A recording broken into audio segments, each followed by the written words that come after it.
موجودہ حالات میں مسلمان اپنی ذمہ داری کو سمجھیں۔ ملک و ملت کے تحفظ، ناموس رسالت کی حفاظت ملت اسلامیہ کا فریضہ ہے۔ مرکز اہل حدیث لنگر ہاؤس میں علماء کرام کے بصیرت اور افروز خطابات دیکھے گئے۔ جمعیت اہل حدیث حیدرآباد و سکندرآباد کے زیر اہتمام مسجد محمدیہ لنگر ہاؤس میں بعنوان حالات حاضرہ اور مسلمانوں کی ذمہ داریوں کل یومی اجلاس عام منعقد ہوا۔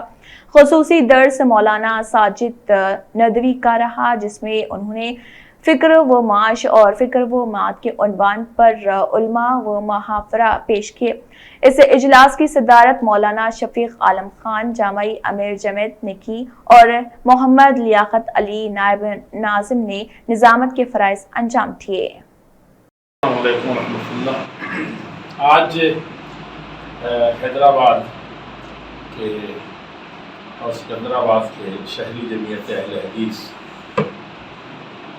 کا ایک عظیم الشان اجتماع منعقد ہو رہا ہے صبح سے، اور اس وقت تک چل رہا ہے، رات دیر تک چلے گا، اور اس کا عنوان ہے موجودہ حالات اور مسلمانوں کی ذمہ داریاں۔ یہ وقت پر منعقد ہوا ہے، اور اس میں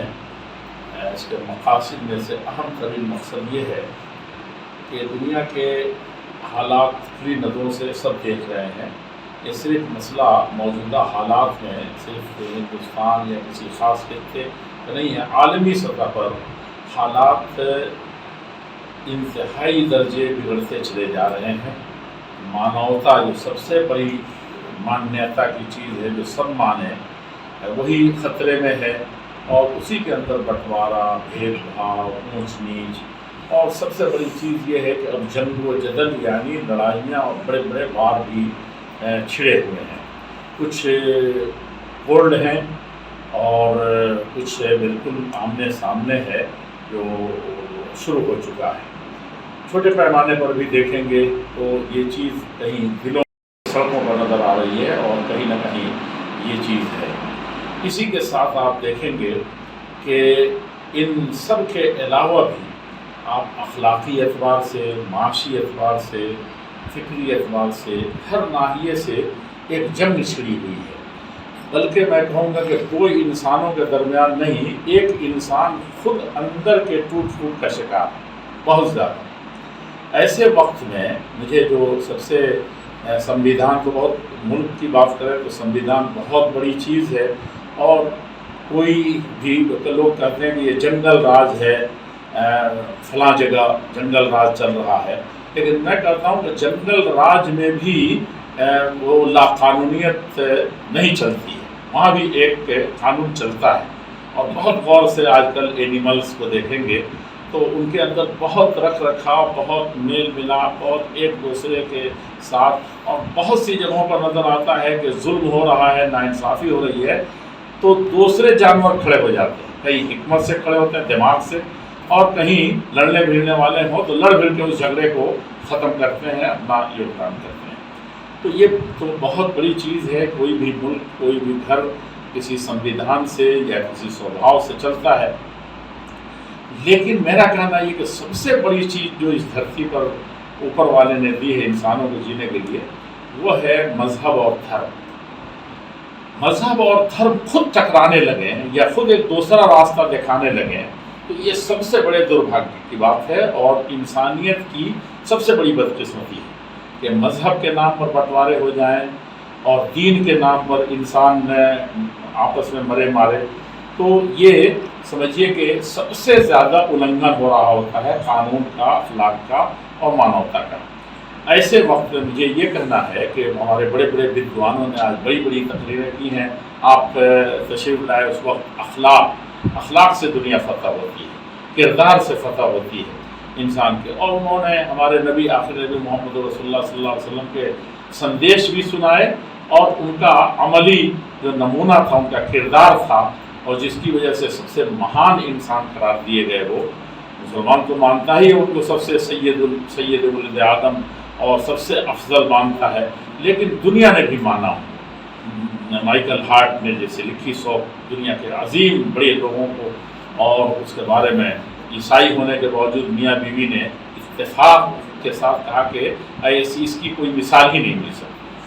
تو میرا کہنا یہ ہے کہ وہ دھرم کی بنیاد پر وہ چیزیں تھیں جو اٹھی تھیں، اور یقیناً یہ جو انقلاب آیا تھا وہ انسانیت کا انقلاب تھا۔ عورتیں آپ جانتے ہیں کہ عرب دنیا میں نہیں، یونان میں بھی، فارس میں بھی، اور خود ہندوستان میں صرف ستی ہونے کی بات لوگ کہتے ہیں، وہ مسئلہ نہیں تھا۔ یہاں انتہائی درجے عورت اپنے سارے حقوق سے محروم تھی، اور اس کے بارے میں آپ پڑھیں گے بڑی بڑی کتابوں میں اور اتہاس میں تو بہت سی چیزیں ملیں گی۔ یونان کا حال تو اس سے کسی دنیا سے کم برا نہیں تھا، اور عربوں کا حال تو عام سی بات سوچیں گے کہ اس کو پیدا ہوتے ہی زندہ زمین میں گاڑ دیتے تھے، اور جو جوان ہوتی تھی اس کا کوئی حصہ نہیں ہوتا تھا، البتہ اس کے اندر عیاشی کے طور پر اور اس کی کوئی حیثیت نہ ہونے سے آزاد تھا ہر انسان کے، چھوٹی بڑی کوئی بھی عورت اس سے فائدہ اٹھائے، حتیٰ کہ اس کے قریبی لوگ جو اس کی رکشک بن سکتے تھے، یا جو رشتے کے جو بھاونائیں ہوتی ہیں، وہ عزت ہوتی ہے، وہ بھی وہاں پامال تھا۔ ایسے وقت میں اس نبی نے یہی نہیں کہ صرف ایک منشور اور قانون سنا دیا وَلَهُنَّ مِثْلُ الَّذِي عَلَيْهِنَّ بِالْمَعْرُوفِ، کہا کہ انصاف اور نیکی کے ساتھ ٹھیک ٹھیک عورتوں کے وہی حقوق ہیں جو مردوں کے، اور اس کے بعد مختلف شکلوں میں بتایا کہ یہی تو اصل سرمایہ ہے یہ کہ، اور خیر متاع الدنیا المرأۃ الصالحہ، دنیا میں اگر کوئی چیز ہے جس کو پونجی بنا کر کے اور اس کا بینک بیلنس کر کے کوئی رکھنے کی چیز ہے، جس کو سائز کر کے اور بہت ڈھنگ سے، تو ایک ہی پونجی ہے، وہ کیا ہے؟ نیک عورت ہے۔ اس کو نیک بنا دو، بیٹی کی شکل ہے، تو اس لیے بتایا کہ جو بیٹی ایک بیٹی کی، دو بیٹی کی، تین بیٹی کی، تین بہن کی، ایک بہن کی پرورش کر دے اور صحیح معنی اس کو ڈھنگ سے بیاہ کر کے اس کے گھر رخصت کر دے، تو وہ جنت کا مستحق ہوتا ہے۔ میرا کہنا یہ ہے اس وقت کہ دنیا میں چیلنجز بہت طرح کے ہیں، حالات دیگر وہ ہیں۔ میں سیاسی لوگوں کی بات نہیں کروں گا، ان کی سیاست پتہ نہیں کہاں ختم ہوگی، جہاں انسانیت بالکل ختم ہو جائے گی وہاں ہوگی، ہم ان کی شکایت کیوں کریں؟ میں کہوں گا کہ یہ مہان دیش میں بڑے مہان دھرم ہیں، اور اسی طریقے سے آج بھی بڑے مہان دھرم گرو بھی ہیں۔ یہ دھرم گرو میدان میں اس طریقے سے نہیں نظر آتے جس طریقے سے ان کو آنا چاہیے۔ آج وقت آ گیا ہے کہ سر جوڑ کر کے یہ سارے دھرم جو ہیں، مانوتا کا سب سے بڑا، میں اب ہندو دھرم کو کہیں گے تو میں تو کہوں گا کہ وہاں ایک اتنا چھوٹی سی جان کا کسی بھی طرح سے چلے جانا، وہ کیا ہوتا ہے؟ یہ سب سے بڑا ہتیا ہوتا ہے، اور اس کا ہتیا کرنے والا ہتھیارا کہلاتا ہے۔ اور اہنسا تو یہاں کے اس کی روح میں پڑی ہوئی، مسلمان جس کے یہاں کہ ایک انسان کو قتل کر دو، ایک چیونٹی کو مار ڈالو، لشکر جا رہا ہے وہاں بھی تم کو خیال کر کے جانا ہے، فوج دے کے جا رہے ہو، دشمن تمہاری جان تمہاری عزت ہوگا، وہاں بھی ایک چیونٹی کا بھی خیال کرنا ہے۔ لشکر روک دیتے تھے کہ یہاں چیونٹیوں کی آبادی ہے اور یہ پیروں تلے رونی جائے گی، اور یہ تو سب معلوم ہے قرآن میں، آپ جانتے ہیں کہ ایک جان کا مارنا سارے مانوتا کو مار ڈالنے کے برابر ہے، ایک جان کو اپنی جان پر کھیل کے بچانا۔ تو میں کہتا ہوں کہ یہ صرف کیا لکھا ہے، گرنتھوں میں لکھا رہے گا، قرآن مقدس میں لکھا رہے گا، اور دھرم گرو صرف اس کو اپنے دل میں رکھیں گے، یا سر جوڑ کر کے کون سا وقت آئے گا کہ بیٹھیں گے اور صحیح معنی میں اپنے دھرم کا جو ذمہ داری ان کے اوپر ہے مانوتا اور انسانیت کے سامنے لائیں گے، تاکہ یہ سارے دریدر دور ہوں، اور یہ سارے خلفشار اور موجودہ حالات جس کا رونا آج بھی ہم صبح سے کانفرنسوں میں رو رہے ہیں اور پڑھتے ہیں، وہ کب تک ہوتا رہے گا۔ اور میں ایک بات اور یہ عرض کروں گا، میں کسی کی وہ نہیں کہہ رہا ہوں کہ وہ ذمہ دار نہیں ہے، ہمارے یہاں لکھا ہوا ہے کہ ہر بچہ ذمہ دار ہے جہاں وہ رہتا ہے، ایک عورت ذمہ دار ہے گھر میں، ایک شوہر ذمہ دار ہے، ایک بادشاہ ذمہ دار ہے، ایک محلے کا چودھری ذمہ دار ہے، اسی طرح سے ایک چپراسی بھی ذمہ دار ہے۔ تو ہم ان ذمہ داروں کو صرف کوس کر کے کیا کر رہے ہیں دھارمک لوگ؟ یہ دھارمک لوگ سر جوڑ کر کے بیٹھیں، اپنے اپنے دھرم کے اعلیٰ تعلیم اور اعلیٰ اخلاق کی روشنی میں ان سارے چیلنجز کا اور بگڑے ہوئے حالات کا یا بگڑتے ہوئے حالات کا وہ مقابلہ کریں، تو یہ سب سے بڑی چیز ہے۔ اور ہمارے پرکھوں نے قومی یکجہتی کے نام پر، مانوتا کے نام پر، بھائی چارے کے نام پر، انسانیت کے نام پر یہ سب کچھ دکھایا تھا۔ جب انگریز نے